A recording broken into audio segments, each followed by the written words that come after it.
예. 오늘은 우리가 부처님 그러는데요. 석가모니 부처님이 성도제일 깨달음을 이루셔서 부처님이 되신 날입니다. 그 깨달음 이전에는 태자하고 수행하는 깨닫기 위해서 수행의 과정입니다. 그래서 그때는 수행자고 또한 어떤 경전에서는 깨닫기 전에는 보살 이렇게 나와요. 그런데 이제 보살은 깨달아 부처님이 되기 위해서 깨달음으로 수행해 가는 사람도 보리살타고 그 다음 깨달았으면서도 부처님과 같이 이 중생 사람들이나 모든 영혼을 다 이렇게 지도하고 이끌어가는 그 깨달음의 세계로 인도하는 그런 역할을 하고 계시는 분도 보살이라고 부르는데, 그렇게 깨달아서 부처님 경지에서 하는 분은 보살 마하살이라 그래요. 그래서 우리는 간세음 보살 마하살, 지장보살 마하살, 문수보살 마하살 그리 불러야 맞고, 깨달음으로 행해서 수행해 가는 사람은 그냥 보살이에요. 그래서 우리 여성 불자를 보살이라고 하는 것도 그런 뜻이 있어요. 그리고 이제 부처님께서는 이제 그러한 과정을 거쳐서 웅명 고행을 하셨지만 그분들은 주로 그 몸에 견디기 힘든 부분, 물론 정신적으로도 견디기 힘든 부분, 그런 것을 계속해서 더 좋은 세상에 태어난다. 이러한 사람 사는 이런 세상에 여러 가지 번뇌와 고통 있는 세상을 벗어난다. 뭐 그런 정도로 가르쳐 주셨지만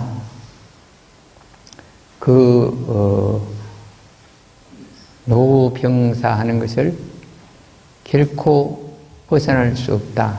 다시 말해 죽음을 면하는 길을 찾아야 되겠다고 고타마시달타는 고행하고 출가해서 고행했지만 그 길을 결국 깨닫지 못하고 얻지 못했어요. 그래서 마지막에는 조용히 보리수나무 아래에 앉아서 자기의 자신 내면을 행해서 깊이 생각을 한 곳에 몰입 집중하는 그런 통찰과 그런 명상을 하면서 이제 결국 깨달음에 이르게 되는 것입니다. 그렇게 깨달은 날이 오늘 이 성도제일이다, 깨달은 날이다, 그렇게 보고 있어요. 그런 과정을 이제 그 깊은 선정들 가요히 생각이 흔들림 없는 경지에 들었을 때 이제 여러 가지 생각이나 과정이 거쳐갔겠지만 그 깨달음 전에 이러한 그 생사의 지왜 사람들이 괴롭고 또 태어나고 하는가, 이런 것을 면하는 길, 또 그 이치를 확실히 알게 된 그런 과정이 있습니다. 그래서 이것은 우리가 그 고다마시달타 석가모니 부처님이 되신 이분께서 수행하실 때의 그 밖에서 다른 사람이나 보는 모습은 그냥 가만히 앉아서 명상하고 있구나, 자선하고 있구나, 이렇게 보였지만 그 생각 속에는 이런 과정이 있었습니다. 삶의 모든 고통과 즐거움은 원인이 있다. 원인이 된 지난 삶은 어땠을까? 이제 여기 보살이라는 말은 고다마시달타를 말합니다. 보살의 전생의 삶을 기억하는 알을 얻기 위해 자유롭고 흔들림 없는 마음을 쏟고 기울였다. 그러자 지난 생애가 기억났다. 보살은 맑고 고요한 마음을 기울여 하나하나 그 생애, 둘, 열, 백, 천만 많은 생애가 있었고 우주에서 생성되고 우주가 또한 빈해가는 무수한 생애를 기억해냈다. 저곳에 태어났을 때 내 이름 무엇이고 성은 무엇이었으며 종족은 이러했고 이렇게 전생으로 흔히 보였다는 겁니다. 그리고 또한 각가지 모습으로 각가지 능력으로 발휘하여 각가지 형태로 살았던 것도 보였습니다. 이런 경지까지 간 것을 숙명통이라고 뒤에 이름 붙였어요. 숙명통. 이게 과거 전생, 자신의 과거 전생을 다 알게 됐고, 물론 그 숙명통은 미래도 알게 되죠. 그렇게 되셨어요. 그 다음은 이제 밤이 깊었다. 모든 삶의 결과가 있다. 중생들은 죽어 어떻게 될까? 죽음 너머는 인간의 영역을 뛰어넘는 세계였다. 보살은 하늘의 눈으로 중생들의 죽음 너머를 살펴보았다. 그들은 다시 태어나고 있었다. 어떤 일은 지금보다 아름다운 모습으로, 어떤 일은 초한 모습으로, 어떤 일은 지금보다 안락한 곳에, 어떤 일은 지금보다 괴로운 곳에, 이렇게 각가지로 또 자기가 지은 업의 힘에 끌려 괴로움과 즐거움의 가부를 받고 있었다. 이런 과정도 흔히 보았다는 것입니다. 그래서 그러한 모습을 다 보고 이제 중생들은 선한 행동을 하고 곧 부드러운 말씨로 따뜻하게 마음을 쓴 까닭에 좋은 삶을 받는구나. 지은 대로 받는다는 그런 자업자득의 인과 법칙을 흔히 보았어요. 그래서 이런 세계를 다 본 것을 천안통이라고 하고 이 천안통의 경지를 얻었다고 하는 것입니다. 날이 차츰 밝아올 무렵에 고통스러운 생사의 굴레에서 끝없이 윤회하며 중생들이 벗어나지 못한 까닭은 바로 번뇌 때문이구나. 왜 이 생사윤회를 벗어나지 못했는가를 이제 훤히 알게 되고 보였어요. 그러한 보살은 번뇌를 없애는 길을 얻기 위해서 그 심적 번뇌와 여러 가지 고통이 있는 이런 것을 벗어나게 되는데 그 번뇌를 없애는 알을 얻기 위해서 맑고 고요하고 더러움이 없고 부드럽고 자유롭고 흔들림 없는 마음을 쏟고 기울였다.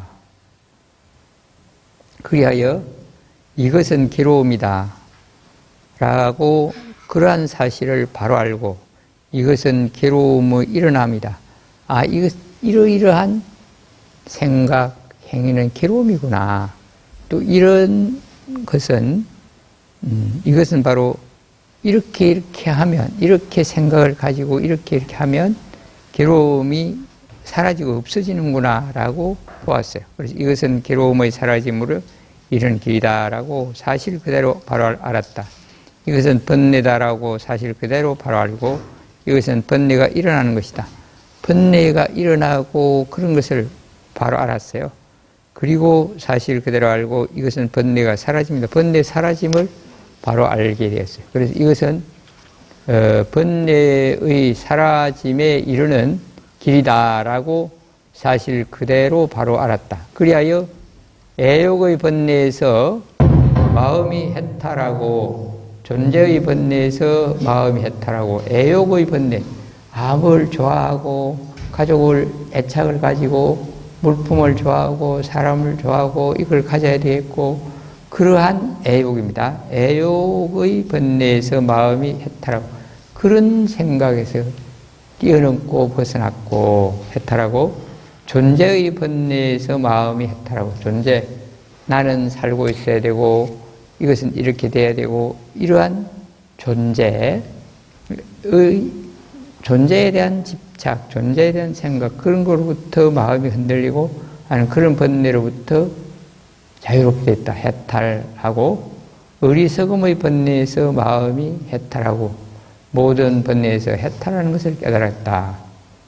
그래서 이렇게 해서 이런 것을 다 알고 깨달아서 누진통을 얻었고, 그래서 나는 이제 눈을 떴다. 샛별이 마지막 빛을 사르는 동력 하늘로 붉은 태양이 솟아오르고 있었다. 이거는 실제로 이제 그 선정 명상에서 깨어나서 실제로 눈을 뜨고 세상을 보니까 그렇게 해가 솟아오르고 있었다는 겁니다. 나는 가장 높고 바른 깨달음을 성취하였다. 그래서 나는 이제 이 괴로움을 벗어나는 길, 생사의 이치, 전생내생을 다 보았고, 이런 숙명통, 천안통, 누진통, 이런 신족통 이런 걸 다 얻었어요. 그래서 모든 걸 다 보고 알아서 나는 가장 높고 바른 깨달음을 성취하였다라고 선언을 하셨습니다. 그래서 이때 고타마 시달타의 연세가 35세이고 진리를 찾아 집을 나선 지 6년째 기원전 589년 12월 8일이었다. 이게 이제 성도 깨달음을 이루는 순간입니다.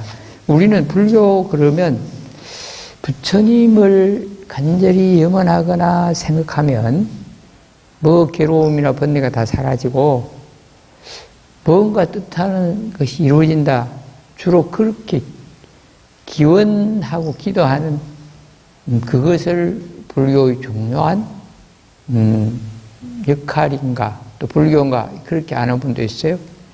물론 부처님 가르침에 바로 부처님처럼 생각을 한 곳에 몰입 집중하고 염원하면 그렇게 몰입 집중하고 염원은 그 순간에 고요하고 편안해져요. 그런 다음에 그 끝에 어떤 소망을 간절히 염원하고 하면 그게 또 이루어질 수도 있어요.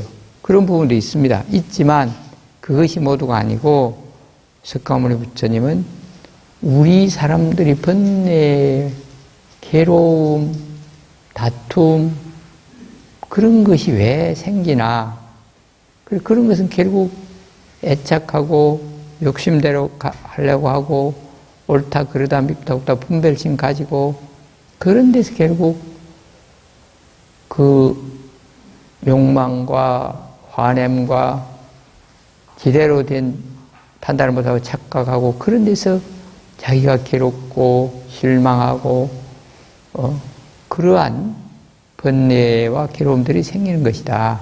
그런 번뇌들을 하나하나 이제 보고 이걸 벗어나는 길을 이러한 생각에서 벗어놓고 이런 걸 놓아버리고 그냥 나는 내대로 고요하게 생각이 집중하고 그게 편안해지면 결국 괴로움을 벗어나는 것이고 또 밖에 있는 자연은 그대로 따라가고 조건과 현실에 그냥 담담히 따라가고 그런 것이 괴로움이 없는 것이구나. 이런 것을 다 아셨어요. 그래서 불교는 이제 괴로움이 무엇이라는 걸 알고 괴로움을 없애는 길을 알고 그 괴로움을 없애는 길은 바로 발정도로 바른 길에 이 생사의 법칙이나 만나고 헤어지는 변화하는 이 인연의 법칙을 바로 알고 자기 마음을 바로 보는 그런 기내를 정견이라고 했어요. 정견이 있으면 그에 합당하는 말을 하고 언어 생활을 그렇게 해야 돼요. 정어, 그 다음에 정사유. 정사유가 먼저입니다. 그러한 바른 기내를 갖는 쪽으로 생각하고 사유하고 상상하고 해야 되는 거예요. 옳지 않은 생각에 빠지고 내 욕심, 내 분노, 빨리 해야 된다는 조급함, 내가 아는 것만 옳다는 데 빠진 어리석음, 그런 생각으로 하는 정견이 아니야. 정견을 가져야 되는 것이다. 그 정견에 의해서 생각하고 사유할 정사유, 그러한 정견과 정사유의 생각에서 말하라. 정어입니다. 그러면서 정명, 그 바른 그런 견해와 그런 사유와 그런 말을 하고 하면서 살고 그러면서 정명은 그런 데 합당한 걸 해서 내 의식주를 해결하고 살아가는 온당하지 못한 생각, 욕심이나 잘못된 판단이나 제대로 판단을 못하는 그런 속에서 내가 재물을 얻으려고 하거나 밥을 구하거나 가족을 거느리려고 하면 그건 괴로움으로 빠지고 문제가 일어나는 것이죠. 그래서 그런 걸 해요. 그걸 정명이라고 해요. 정명. 정명은 우리말로 하면 바른 직업이라고 볼 수 있어요. 그런데 직업은 꼭 멀리서 돈을 버는 것도 직업이지만 내가 그냥 살아갈 수 있는 걸 해결하는 그게 정명이라 이 말이에요. 정명. 그 정명을 했으면 이제 올바른 생각을 고요히 하고 그럼 연부를 하거나 명상을 하거나 그래서 내 생각이 흔들리지 않고 한 곳에 항상 머물러 있는 이러한 기도, 연불, 명상, 화두, 참선 뭐 이런 것 물론 독경이나 주문도 거기에 속하게 됩니다. 그런데 이제 독경이나 주문은 그 에너지가 많이 소비돼요. 그래서 그러한 정진을 해요. 올바른 정진을 하고 생각이 올바르게 머물러 있는 정념, 올바른 판단과 내 생각을 바르게 알아차리는 걸 정념이라고 해요. 그런 거를 통해서 결국 이제 바른 지혜에 가는 것이다. 이게 이제 팔정도라고 합니다. 그래서 부처님의 가르침 핵심은 사성제와 팔정도다. 그걸 바로 알 때 인연 연기 모든 것을 어울려 변하는 진리를 알고 우리가 그 팔정도를 행해서 거기에 맞춰가는 인연에 순응하는 게 되어가야 된다. 이것이 부처님 깨달음의 요점이고 부처님 가르침의 중요한 부분이고 요점입니다. 우리는 평소에도 부처님 가르침 핵심이 뭔가를 좀 알아야 되겠다. 그걸 알고 우선 우리 현실에 내 괴로움이나 내가 정당한 소망을 이루고자 하지만 그런 걸 사성제와 팔정도 연기법을 모르는 상태에서 하면 자칫 욕심에 빠져서 기도를 하고 그러다가 안 되면 실망하고 좋은 결과를 얻으려고 절에 왔는데 부처님께 기도를 했는데 더 큰 실망이나 더 큰 좌절에 빠질 수도 있어요. 그 부처님 가르침을 제대로 모르면 그래서 부처님 가르침은 모든 것이 어울려 변한다는 이 진리를 알고 또 우리가 어떤 것이 괴로움인가 뭘 많이 가지려고 하고 내 뜻대로 하려 하고 그런 것에 자꾸 마음을 쓰는 것이 괴로움이고 그게 안 된다고 한탄하는 게 괴로움이라 이런 것을 우리가 바로 알고 믿고 행하에 갈 때 우리는 부처님 가르침을 바로 하는 것이고 그것이 진정한 내가 완전한 지혜와 완전한 행복으로 가는 것입니다. 자칫 잘못하면 부처님 가르침을 한 부분만 하다가는 실망을 하거나 어리석은 걸 행할 수가 있어요.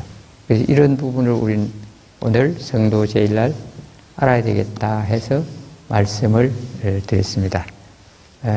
그러면 이제 이렇게 깨달음에 대해서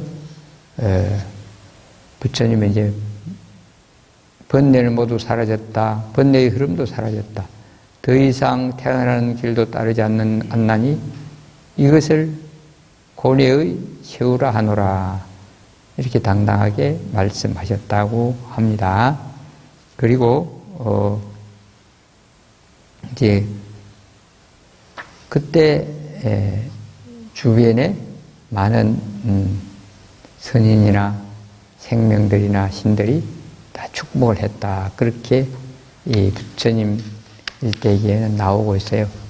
그거는 이제 부처님이 그만큼 훌륭한 경지에 이르렀다 하는 뜻이기도 하고 또 우리가 그래서 그렇게 믿고 의지하고 공경하고 따를 만하다.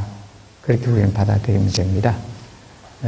그래서 오늘은 부처님께서 깨달아 부처님이 되신 날이다. 그런데 지금 조금 전에 읽었던 것은 2월 8일 새벽에 일어났던 일이다. 그걸 바로 하시면 되겠습니다. 자, 그럼 오늘 성도 제일에 대한 핵심적인 것은 여기까지 했고, 우리는 이제 그러한 가르침이 많은 사람들의 정도나 수준이나 문화에 맞게 또 이해를 시키고 비유를 들고 이야기를 만들고 그러다 보니까 많은 굉장히 팔만대장경이 되었어요. 물론 팔만대장경 속에는 본생담이라는 것은 부처님 전생 이야기가 많이 나옵니다. 자타카라고 저 정토사 삼천불전에 가면 한글 대장경이 있어요. 자그마치 이만큼 큰 책, 보통 한 권이 500편이나 600편이 돼요. 그런 것이 280권입니다. 엄청나게 분량이 많죠. 그런 것은 이 부처님의 핵심 가르침을 알고 들어가도록 하기 위해서 여러 가지 방편으로 이야기가 덧붙여지기도 하고 비유가 덧붙여지기도 하고 그런 것이고, 또 본생담 자타카는 그 중에 상당 부분이 있는데 그거는 그 인도에 있는 설화, 또 부처님이 깨닫기 전에 이러이러한 행을 했다 하는 것인데, 실제로 인도에서 전해 내려오던 이야기가, 교훈적인 이야기가 깃들어 있기도 해요. 그리고 또 팔만대장경에는 부처님 이후에 많은 논사들이, 논사라고 하면 그 불교를 다 알고 이해한 그런 그분들이 그 부처님 말씀을 해설하고 설명 붙이고 그런 논서라 그래요. 논서. 논장도 있고, 또 부처님께서 수행하려고 하면 계율, 살생 함부로 하지 말아라, 술 취하지 말아라, 이런 거라든지, 비구나 비구니 스님들은 때 아닌 때는 함부로 먹지 마라, 등등 많은 규칙을 정해놨어요. 그게 율장이라 그래요.